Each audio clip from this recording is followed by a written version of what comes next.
am going to turn it over to Carleen quickly to talk about NAMEPA, she is our co-founder and CEO, and we're going to kick off the series. So Carleen. Well, thank you, Megan. And you gave an abbreviated background on yourself. You're a Mass Maritime graduate from last year, and we're proud to have you on board. So she has water cred. As Megan said, I'm Carleen, and I wanted to tell you just a little bit about NAMEPA in case your knowledge about us isn't as extensive as ours. We were created 15 years ago, and we just celebrated our 15th anniversary last October. And we bring together industry and regulators and conservation groups and educators to discuss strategies to mitigate the industry's impact on the marine environment. We also educate seafarers, poor communities, and students to help fulfill our mission, which is to save our seas, as well as communicate the value proposition of our industry to the public. I have the honor of being an IMO Goodwill Maritime Ambassador, which I take very seriously, and I'm very proud to be in that role. And when IMO identified MARPOL, the 50th anniversary, as part of, as their World Maritime Day theme for 2023, I was excited that my team, including Megan and Molly, seized on that to develop this webinar series. We also have we conduct 3 major events throughout the year and a few other regional ones. Our next event is going to be March 2nd in Houston, where we look at operational issues, and we hope that many of you will join us there. In May, on May 18th, we're going to be in Washington, D.C. with our Safety at Sea event and Amber Awards. And then November 2nd, we'll be back in New York with our annual conference and our awards dinner. In addition to the MARPOL work that we do, we offer an ESG 101 course. We have an aggressive and very substantive ESG maritime sustainability program, and we hope you can join us tomorrow or at some future date to learn more about ESG and maritime, and through our programs of self-assessment and the tools we offer educationally. We hope that many of you will learn about the opportunities available in ESG and ways that you can improve your compliance and participation. We also are continually building educational tools and deploying them in the field to students throughout our region, throughout our North American region, which is Canada, the United States, Mexico, and the Caribbean. So without further ado, Megan, it's back to you. Thank you so much, Carleen. All right, so we have a wonderful panel set up for you this afternoon, and I'm going to introduce each one of them. So our first member of our panel is Mr. Ole Christian Schrøder, who is a NAMEPA board member and a corporate member. Mr. Schrøder is the director of the environmental compliance at Scorpio Group. He currently oversees 190 modern eco-friendly vessels enforcing environmental compliance policies, procedures, and regulatory performance. In 2000, he co-founded as principal and partner Hudson Marine Management Services, which is a consulting group specializing in crisis management, emergency response, and maritime security. He's a founding member of Intertanko's Environmental Committee. Ole, thank you so much for joining us today. Thank you, and thank you to NAMEPA and all the good efforts and the people that are here. So, but I guess you're going to go through each one first, or? Yes, I'm going to go through, just introduce everyone first. Our next panelist is Ms. Valerie Cannon. She's a maritime environmental regulatory specialist at Total Marine Solutions. She's also a marine scientist. Valerie began her career working with long-range fishing vessels, and she has sailed as a scientist on research vessels and container vessels. Today, she oversees the Ocean Guardian regulatory database at TMS, where she uses her onboard experience and knowledge to help ship owners to remain compliant with the ever-changing regulatory environment. Valerie, thank you so much for joining us today. Thank you very much for including me, Megan. Very happy to be a part of this panel. Our next panelist is Mr. Buddy Custard, who is currently the President and Chief Executive Officer at the Alaska Shadow Network, which is a non-for-profit corporation that provides petroleum tank storage facilities for vessel operators. He has extensive knowledge working in marine operations, both in the public and private sectors, including serving as an officer in the U.S. Coast Guard for over 30 years. Buddy, thank you so much for your service. He serves as a member as the National Offshore Safety Advisory Committee, a director for the Aleutian Island Waterways Safety Committee, and also the chairman, board of directors for the American Red Cross for Alaska. Buddy, thank you so much for joining us today. Hey, May, thank you very much for that kind introduction and the opportunity to be part of this panel. So thank you. And our last panelist to join us today is Mr. Greg Linsin, who is a partner at a law firm called Blank Rome LLP, which he concentrates on white-collar defense, environmental criminal litigation, internal corporate investigations, casualty investigations, and compliance counseling. He's conducted internal corporate environmental and safety compliance investigations for a variety of clients. Before joining Blank Rome, Mr. Linsin served for 25 years with the Department of Defense and Justice, including 17 years with the Environmental Crime Section. He's a member of the Environmental and Maritime Professional Organizations, including a proctor with Maritime Law Association of the U.S. and in the environment. Thank you so much for joining us. Well, thank you, Megan, for your introduction, and my thanks to NAMEPA for organizing this program. I'm looking forward to today's discussion. I want to thank everyone for joining. But before we get into this wonderful panel, I do want to start with what started MARPOL in this port and annex.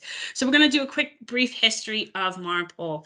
So MARPOL started when an oil tanker known as the Tory Cannon struck Pollard's Rock and became grounded, which in 1967, which was the largest oil spill at that time. It was one of the key moments that formed MARPOL, which covers 6 annexes and led to that convention in 1973. So 50 years later, we are still learning and still enforcing MARPOL's regulatory compliance over those 6 annexes. Today, we're just going to be diving into our first annex, Annex I, which is the prevention of pollution by oil from ships.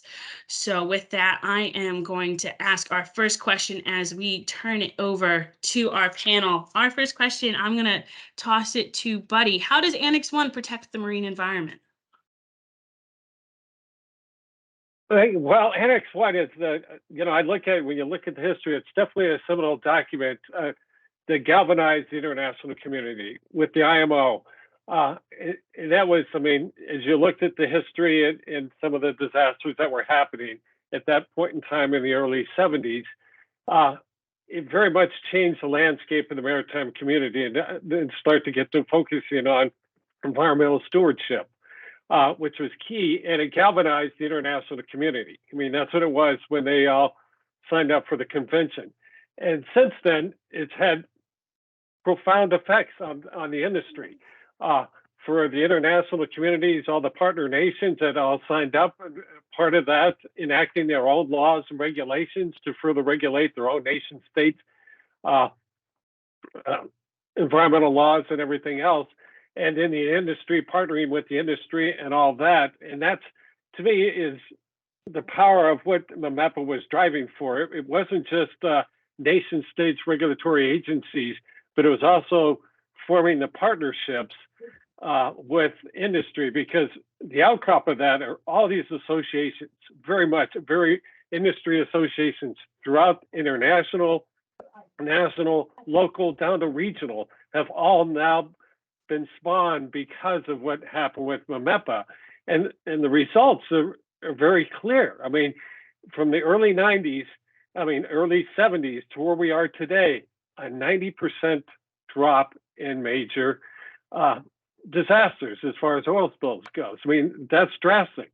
Do we have ways to go? Yes. The goal is 0, where we'd like to go, but over 90%. And looking at tanker operations and everything else, the vessels, the trades are working very quietly out there on the seas in our blue economy. And 99, the last statistics I saw, it's like 99.99 something % are uneventful. Everything is good. So I think that's what's, it's been a good thing that's happened to the industry and to protect our environment. Thank you so much. Does anyone have anything to add to that? All right. My next question for Mr. Linsin. What steps should a vessel owner or operator take if MARPOL Annex I compliance issues are raised during a U.S. Coast Guard port state control inspection? Well, that is a very challenging question to reflect on, and let me answer another question first that you didn't ask, Megan, and we may get to this, but hopefully by then, the vessel owner or manager will have implemented a series of preventive measures, technical management criteria for monitoring compliance aboard the vessel. But with respect to U.S. port state control inspections and the most critical signal of whether or not that vessel is likely to be caught up in a significant enforcement action by the U.S. Coast Guard and U.S. Department of Justice, the primary point is that time is of the essence for that vessel operator and manager. There needs to be careful communication between shoreside supervisors and the vessel as the port state control inspection is progressing. And my suggestion is that at the very first sign that the port state control inspection is deviating somehow from the norm, or if the inspectors are for some inexplicable reason focusing on particular equipment or particular logs or records, the vessel owner and manager need to take immediate action to get legal counsel engaged to advise the crew members, to make sure there is not obstruction of the investigation, and to manage it effectively from the deck plates rather than trying to play catch up 24 or 36 hours later. Thank you very much. Oli, how has enforcement changed over the years, and where do you see it going in regard to Annex I? Well, so I think it's important to sort of understand that, yes, MARPOL Annex I is an international regulation. However, in terms of enforcement, I think that you kind of looking at two different areas. One is the worldwide compliance towards MARPOL Annex I, and then you have the secondary, which Greg just alluded to, in the US, which is a completely different world in terms of enforcing it. For better or worse, the US Coast Guard, in cooperation with the Department of Justice, brings this into a completely different and high-risk area than other places of the world. Doesn't mean that it's not important and enforceable around the world, but in the US, it's becoming quite a challenge. And I think that the difference here is that in the US, it's much more defined as a criminal violation, which is resulting in potential huge fines, as well as jail time for the seafarers. And we will get back to this later in terms of enforcement and implementation of compliance cultures, why a seafarer today in 2023 would still risk his or her life, work, and risking jail time for something that has no benefit to them. Yes, thank you. Yeah, it is very curious on why it is still happening. Valerie, what is the biggest challenge that you are facing in the company Total Marine Solutions right now in the maritime industry regarding Annex I? That is a very interesting question. Regarding MARPOL Annex I, for Total Marine Solutions, this has been at the heart of what we do since we were started about 22 years ago. And at that time, Alex thought, oh, this will be great. We're going to get this great equipment on board all of the ships. We're going to get everybody trained. And in 20 years, we're going to have worked ourselves out of a job. And here we sit over 22 years later, and we still see a lot of the same issues happening. The biggest challenge that I think we see from MARPOL Annex I, number one is culture of compliance. It really is very similar to having a safety culture. It has to come from the top down. There has to be examples from the leadership that this culture of compliance is important. The second problem that we see is in training. Training across the maritime academies isn't equal, and around the world, the different academies will focus on different items, and sometimes compliance is not necessarily at the top. The safety of the vessels is always paramount, so sometimes I think that the training for MARPOL Annex I gets left a little bit behind. And then maintenance is the other issue that we see a lot of problems with for the ship. Does anyone have anything to add that their companies or what they're seeing as a challenge that we're facing right now in the maritime industry? Well, can I just add to what Valerie was discussing, that as with some of the other annexes that you'll be discussing later in the year, when Annex I was first promulgated and entered into force, it presented some significant technical challenges for the vessel owners and operators. And there is this tension between compliance, investment in appropriate equipment, development of technical solutions. And so that has been one of the, I think, developing themes as companies have worked to manage and improve compliance. And I think it's a continuing issue. Ocean Guardian that was referenced earlier is one of the extremely valuable tools that many of our clients employ to try and stay current on this. But there is this tension between the compliance culture that may be the company's objective and the technical challenges, even today, that OWSs and OCMs and incinerators and everything else present when you're talking about managing oil waste on a vessel. Megan, this buddy, to add to that, to me, what Valerie was talking about, I fully in line with. It is about the culture, and the vessel community is very strong on their safety management systems and culture, but environmental stewardship and compliance sometimes takes a back seat. And I've had dialogues with some companies where we're talking about environmental compliance issue, and they have literally told us it's not going to happen to us. We're not concerned about it. And I'm like, that's not a good approach to it, an aspect of it. But I've literally had that kind of conversation with some companies. And it gets down to the culture. Obviously that is not high priority. And I know a lot of companies that I deal with on the response side of the house, it is about the return on investment. And as Greg was talking about, how much do they put in on the compliance side of the house? I mean, for these companies. And, so they're balancing that as far as, okay, how much goes to compliance?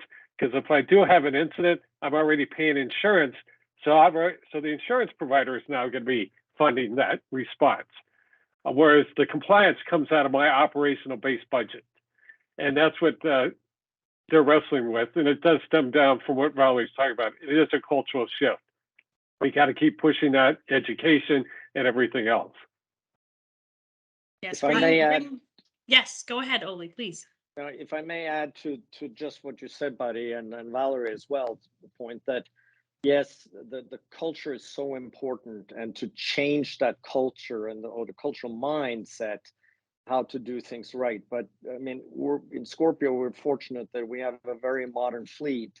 And so when we were building our ships 5-6 years ago, one of the things that we put foremost was the type of equipment. So the all MARPOL compliance equipment needed to be tailor-made to make the job easy for the crew, because if the tools are there, if they have larger bilge tanks, sludge tanks, good incinerators, a lot of the equipment that Valerie is involved in, the job becomes easier. And I believe that nobody goes out to intentionally want to violate MARPOL Annex I.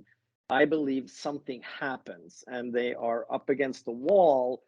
What do we do now? And then they have two choices to go down. Which path are they going to go down? And in many cases, they do the right thing and they try to prevent it and talk to the company and deal with it. But unfortunately, in some of the cases, and maybe more than we like to think, they go down the wrong path and they just dig that hole deeper and deeper and deeper, and then they end up in big trouble.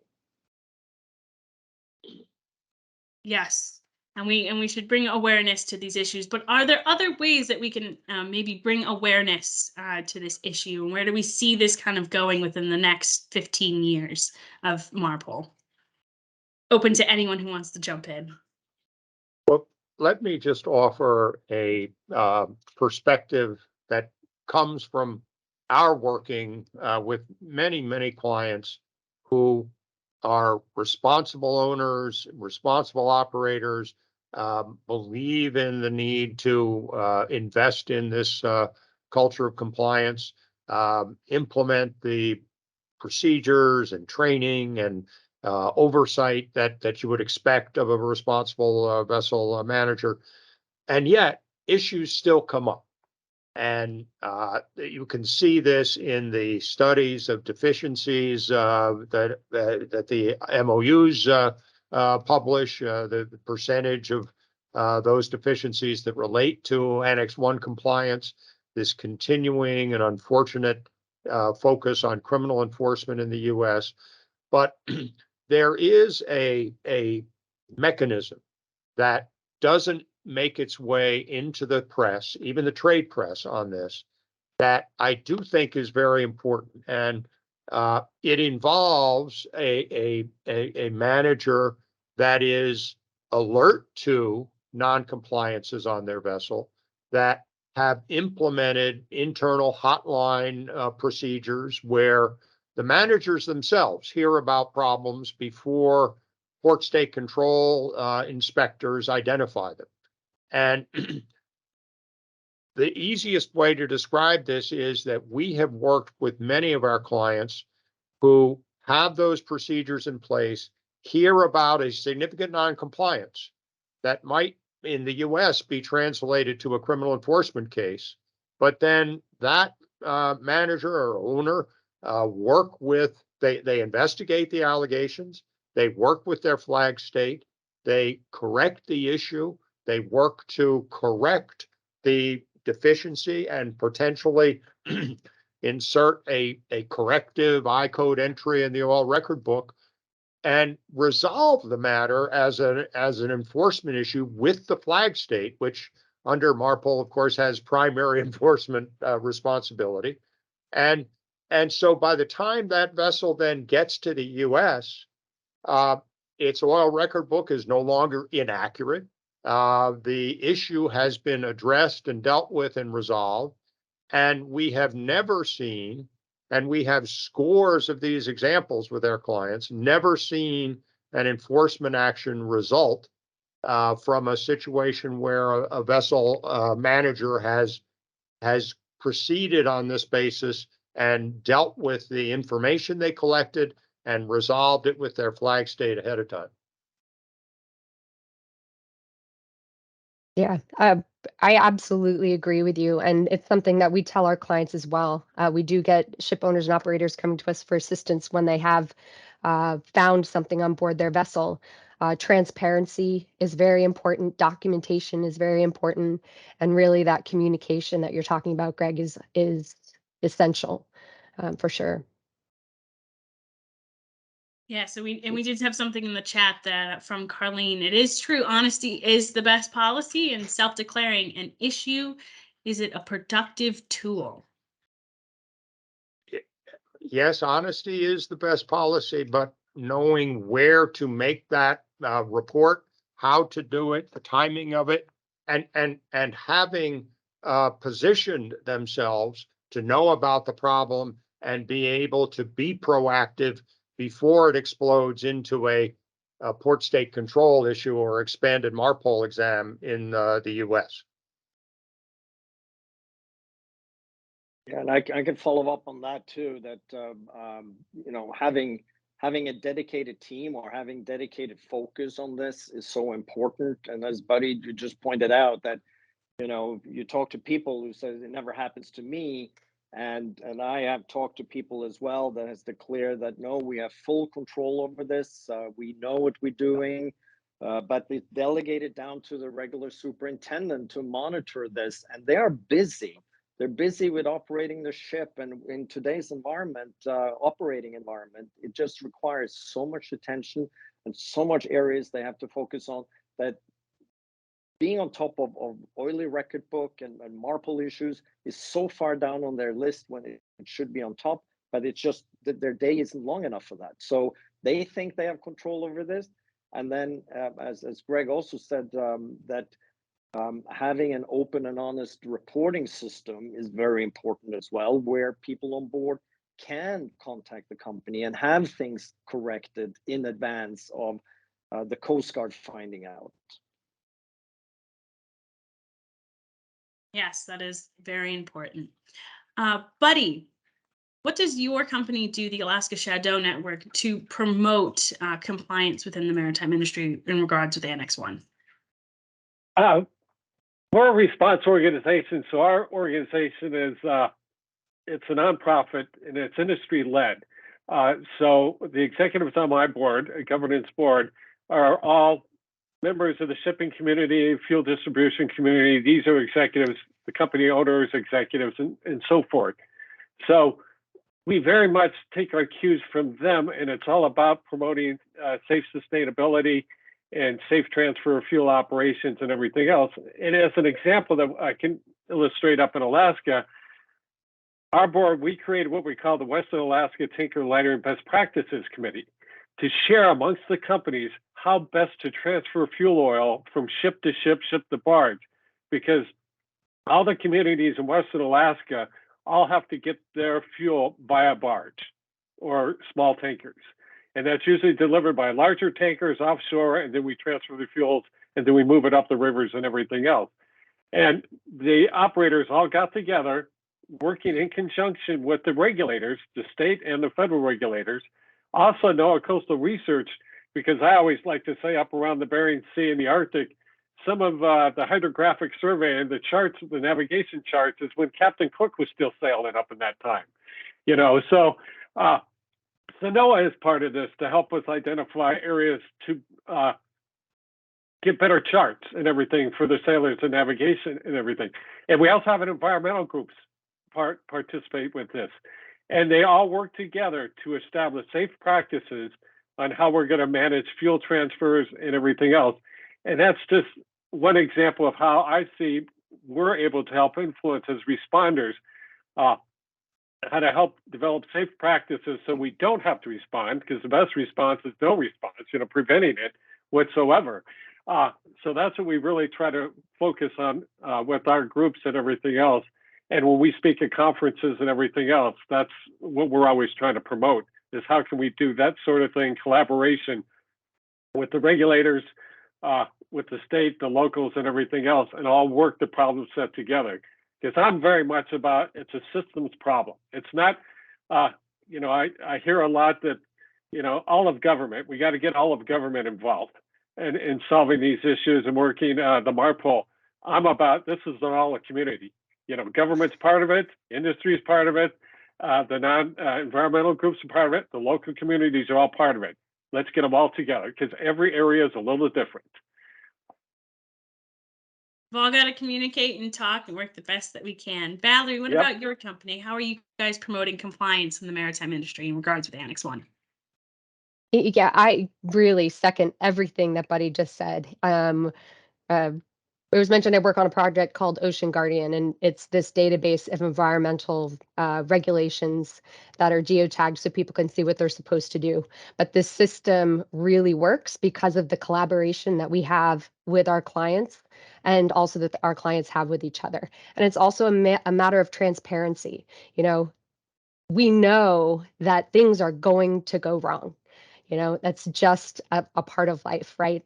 So we want to make sure that our clients know that we're there to help them out, that we have their backs, that we're going to help them resolve their issues and get other people involved that can help them resolve their issues as quickly as possible.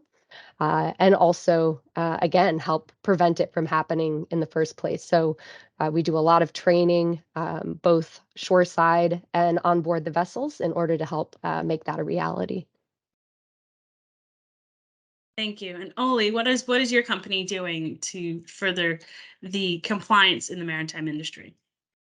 Yeah, so we do have a dedicated team that oversees environmental compliance. We spend a lot of money on it because management and up to board level realizes that this is an area of investment, and it does pay because you don't have cases, so you can look at your return on investment as no potential fines or delays in your operation. So we have a dedicated team, and part of that team is also doing onboard training, so physical training around where the equipment is and working on challenges they have on board the ships. But it all comes back again to the culture, understanding how to do the job right, and be a just complying with the rules and regulation. And it's not easy because there's a massive amount of rules and regulation out there, and in order to stay on top of it is complicated. But that's where the communication between the ship and the shore is very important, as well as all the available tools, including, for example, what Valerie is talking about. The Ocean Guardian is an excellent tool to help the seafarers in navigating the compliance wherever they are. So yeah, that's kind of steps we're taking to minimize the risk we're faced with. Yes, education is the best way to get the knowledge out there. And Greg, what about you and Blank Rome? How are you using that to mitigate and to further compliance? Well, I come as no surprise to anyone. We don't own or operate any vessels, but we have tremendous relationships with a large number of vessel owners and operators. We have had quite a bit of experience in this area of Annex I compliance. We have developed some knowledge about best practices for owners and operators to use as preventive measures to avoid these kinds of compliance issues. An additional set of kind of technical management tools that will help monitor compliance, help provide early warning to the manager if there is a problem, and candidly help build in defenses for the manager and owner if some enforcement action might arise. Those aren't guarantees, though. Issues do come up, as we've said, and this process that I referenced earlier of identifying the problems early, dealing with a flag state is key in those areas to effectively diffuse these time bombs and prevent an enforcement action from developing. And then lastly, and unfortunately, we have worked with a number of vessel owners that have gotten on the wrong side of an enforcement action in the U.S. And we have a number of issues that can help mitigate the damage that might result from an enforcement action if the other efforts to prevent it have failed. So it's kind of a continuum of advice, of experience, and guidance that we can provide to clients. But obviously, the objective is to avoid that last category and not to have to deal with the worst case scenario, which remains an issue, unfortunately, for 8 or 10 vessel owners every year. And that is a criminal enforcement case in the U.S. Yes. So with all of this in place, and this question goes for the entire panel, then why are we still seeing MARPOL Annex I violations? Anyone want to tackle the big question? I'll start. It's been mentioned here also that, of course, culture is very important, but when you're trying to change the culture, that can take a very long time. It's not something that happens overnight. It's something that takes years of work and commitment and hiring the right people and making sure people know what it is that they're supposed to be doing. And when you find the issues, make sure you identify where it came from and how to prevent it in the future. So it's not an easy or slow process. I can echo that about 20 years ago, when I started getting involved in this, the company I was working for then, I was in Mumbai every month lecturing the crew on these issues for about 3 years, every month for 3 years. And it was at the end of that 3-year period, I started to see a shift that they actually believed what we were saying. And that's how long it took. At the initial phases, we thought that, oh, we go out there and we lecture and they all get it. But no, it just, yeah, this is nice talk, and we can do whatever we want to do, but it takes a long time. And the other thing I want to add on at the end here is also, it also is equally important that it starts with the shore organization to support the seafarers, because without proper support and communication from the shore side, the seafarers are left to themselves to handle these issues. And that's part of the root cause in this, that if they don't feel they can go to the superintendent or to the shore organization for help, then what am I going to do? I have no choice to find alternative ways to handle this waste. Megan, I completely echo what Valerie and all that we're talking about, as far as it's the culture, it's the shore infrastructure, it's the whole system in place. And also the seafarers are also facing, just the tyranny of the present. Olaf mentioned that earlier comments. There's so much demand on the system, on the marine transportation system, moving the goods, getting it out, that MARPOL I, is just a part of many pieces that they're having to manage. And they're having to manage things simultaneously and everything else. So that's just one of the demands that the whole maritime industry is having to work with on that structure. But it does ultimately come down to the culture and the leadership, setting the priorities and making sure that they don't miss the focus. Because, and I also agree with what Olaf said earlier before, the companies are very responsible. They want to be responsible. They all want to do the right thing. It's bad business to have an oil spill. That is not what anybody wants to see happen, to have a violation or anything else. So they want to do the right thing. So it's just understanding some of these barriers that are taking place and trying to help them. And that has to come from the top, from the companies. Yep. Can I just also add to what Ole and Buddy were referencing, that there is, unfortunately, an irrational element to all of this, because we've seen what this picture looks like at the end of criminal enforcement cases that we've been involved with for our clients. And we've suffered through those with responsible vessel owners who have done the right thing, who've made the investments. We've on vessels where the equipment was in complete operating condition. There was more than adequate storage on board for waste oil. There were opportunities to offload waste. There, all of the things that you would want to see in a compliance culture, and yet there were senior engineers on board that made decisions that even after the investigation is over and all the facts are known, there really is not a logical or rational explanation for why that decision was made. And so sadly, we, especially after all this time, we just have to recognize that those efforts have to continue.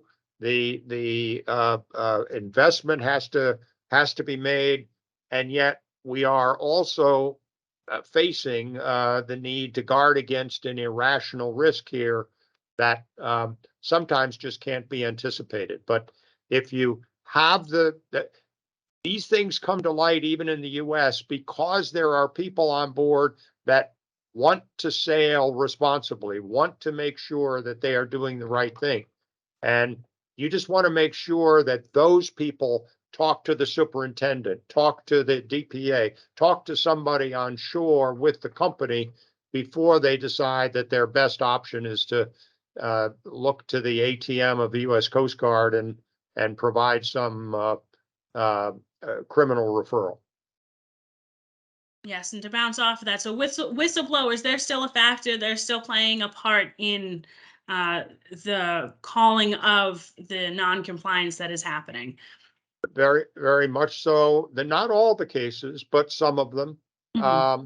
And some of our clients, quite honestly, they can't match the financial awards that are offered sometimes in these cases in the U.S. But some of our clients have made a decision to provide a financial award to some of the seafarers when they report internally.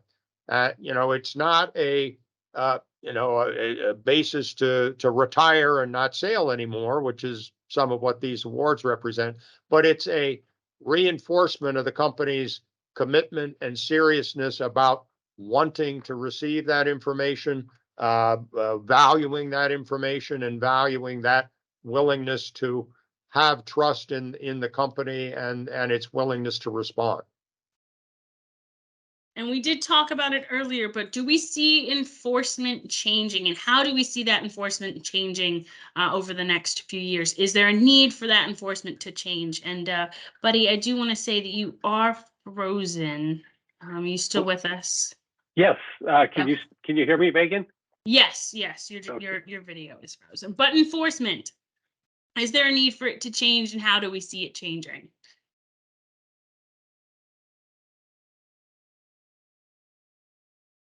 I think the enforcement has to be there because it is a very important part of the MARPOL annexes. So without enforcement, it makes people just relax and ignore it more than actually they do when we do see when there is a high risk of enforcement.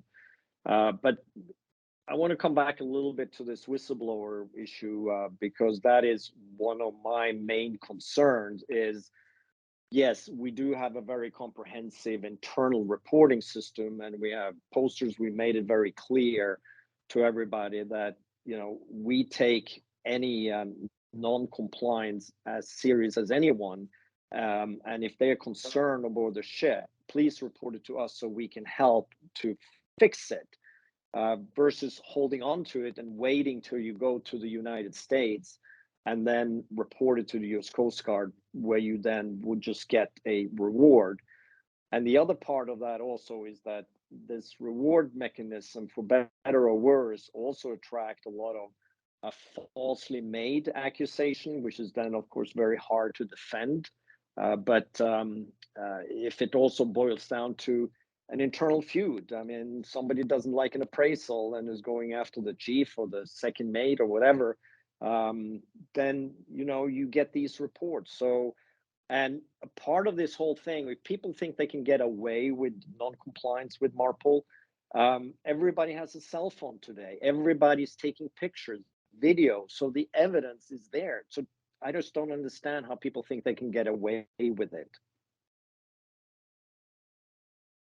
Let me offer one other perspective, Megan, on this, because I think this is an important thing that I would like to see changed in the coming years. And that is, we've referenced already that the Coast Guard and DOJ seem to have a kind of knee-jerk reaction that criminal enforcement is the only appropriate response to a MARPOL Annex I violation if it's been detected.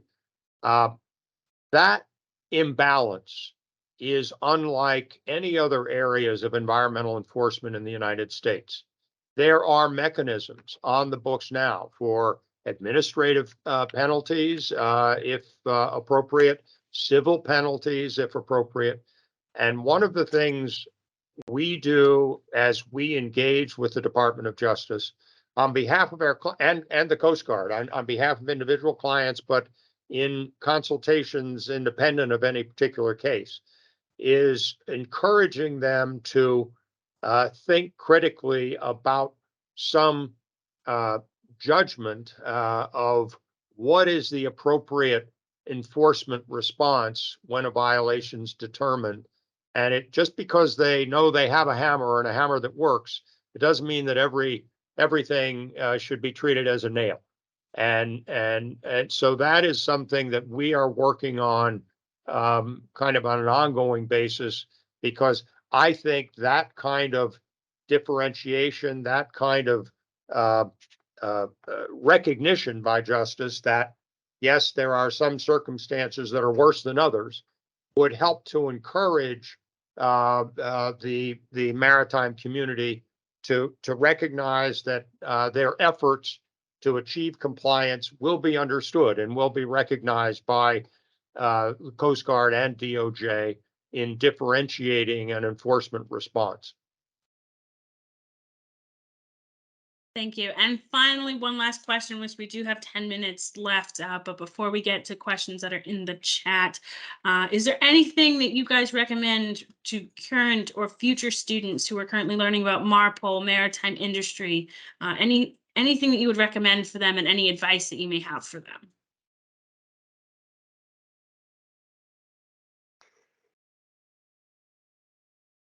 I'll take a quick stab at this. MARPOL's a lot. The environmental regulatory field overall is a lot. It's really big. Don't feel like you have to try and memorize everything. And don't think for a second that you have. Don't hesitate to ask questions. Go to people and say, I'm not 100% sure about this. Am I doing it the right way? Yeah, I guess that's where I would start.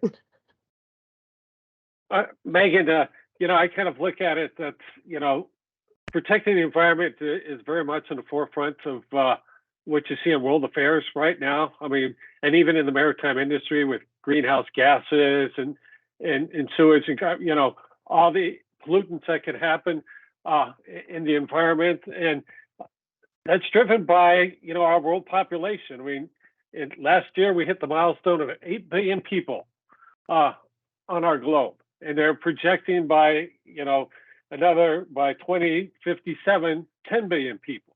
Well, that's just more demands on the resources, more demands on Mother Earth that's taking care of us in the environmental field, and how MARPOL plays into that is going to very much continue to be on the forefront, very much continue to be out there as APs to help protect the environment for all our future generations to go. So for future students, I always think every time's exciting. I mean, there's always new things on the horizons. When I sailed on ships, I always used to say, let's go forward. We don't know what's over the horizon. Let's go see. Let's go discover. So I think there's a lot of great opportunities out there for the next generations to put their footprint in the sand to go forth. And MARPOL is one of many tools.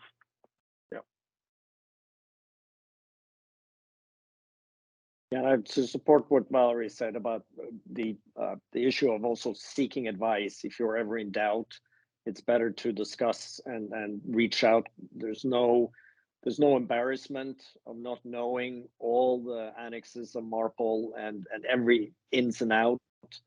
It's better to ask than be sorry later on. Well, and I would just also add that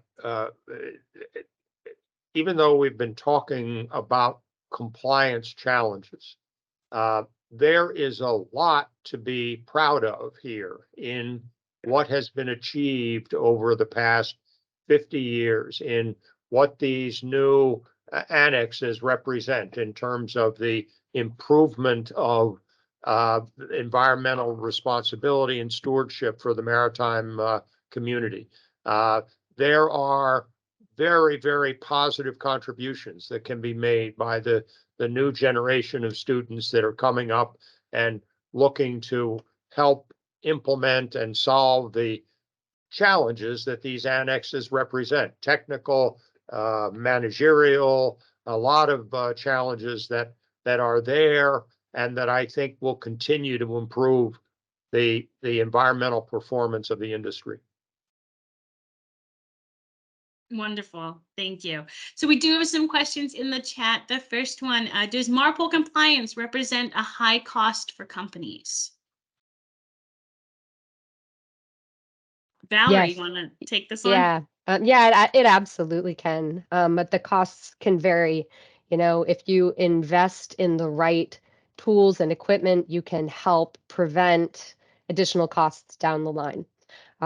Fines can be in the millions of dollars, where a compliance program being putting into place might cost, let's say, $20,000. And these are not real numbers. I'm just throwing some examples out there. So having the programs in place to prevent the non-compliant actions, in my mind, will help protect the bottom line.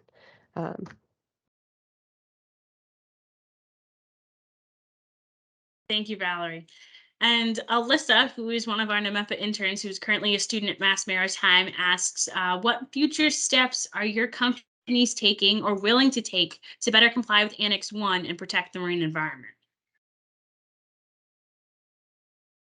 I would say focusing on the compliance part, focusing on the seafarers and the people, that they have the tools to do the job right, is your best preventive measure.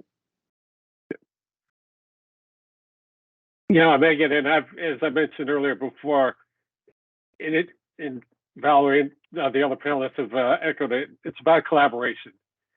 Very much, you know, they have to work with the industry, has to work with the various governments and nation states at the international level, the national, regional, all the way down to the local level, the port level, and everything else. So it is very much a collaborative effort, a systems thinking type of aspect, that it takes all of us to work this problem set and to continue to do good things. As Greg just mentioned, about a lot of good things have happened with MARPOL, and what has it done for the industry.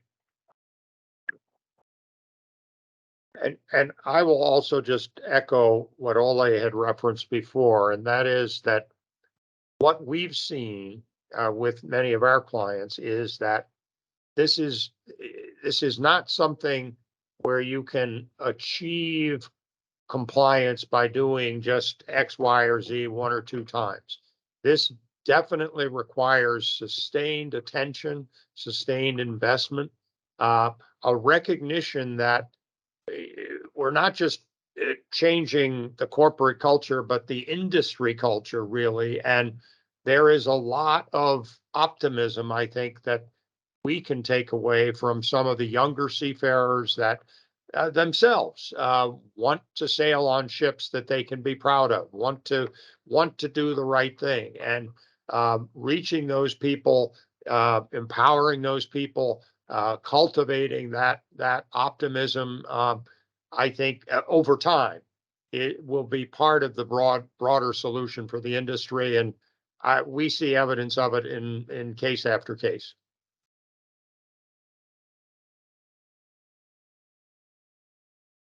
Yes. Well, thank you everyone so much. Oh, we do have another question just came in. Speaking on culture, what are some of the best practices in developing and strengthening culture in larger companies? Only mentioned investment in equipment, but if that message is not consistent throughout, often financial concerns create a distraction at lower levels. Yeah, budget could easily be the demotivator in this. You know, the budget is given and then they try to allocate according to it. So there has to be understanding throughout the organization where you spend your money and where you get your return on that investment.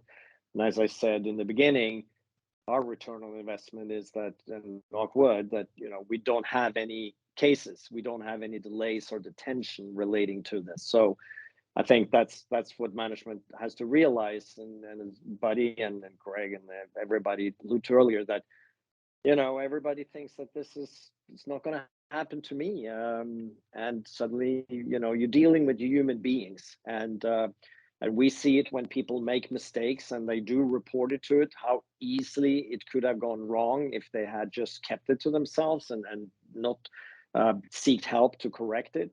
And I think for this audience and the future audience of this seminar, since it's being recorded, is just a trend that the Coast Guard has now indicated that 2022 had a huge uptick, and Greg will collaborate on this too, that increase in cases they've never seen before. So is it part of the effect of COVID? Is it just people, what makes now suddenly all these cases pop up again in 2022? Well, thank you everyone so much for joining us today. We do have, I'm going to share my screen real quick with our other dates. So we do have some more webinar series coming up this year. Our next one covering Annex 2 and 3 will take place on February 22nd. You can head to our website, same place that you registered for this webinar series, and register for those. I'd like to thank so much our panelists for joining us today and giving a great insight on Annex 1 and what their companies are doing. And I want to thank everyone so much for joining us today. We do have at NAMEPA an operation compliance assessment that you can take on our website that covers all of MARPOL, all 6 annexes. If you go to our website or scan the code here, you can take that assessment and we will send you a certificate that covers all 6 annexes, not just Annex 1. But thank you everyone so much for joining us today. And thank you again, panelists, for those great answers to some amazing questions.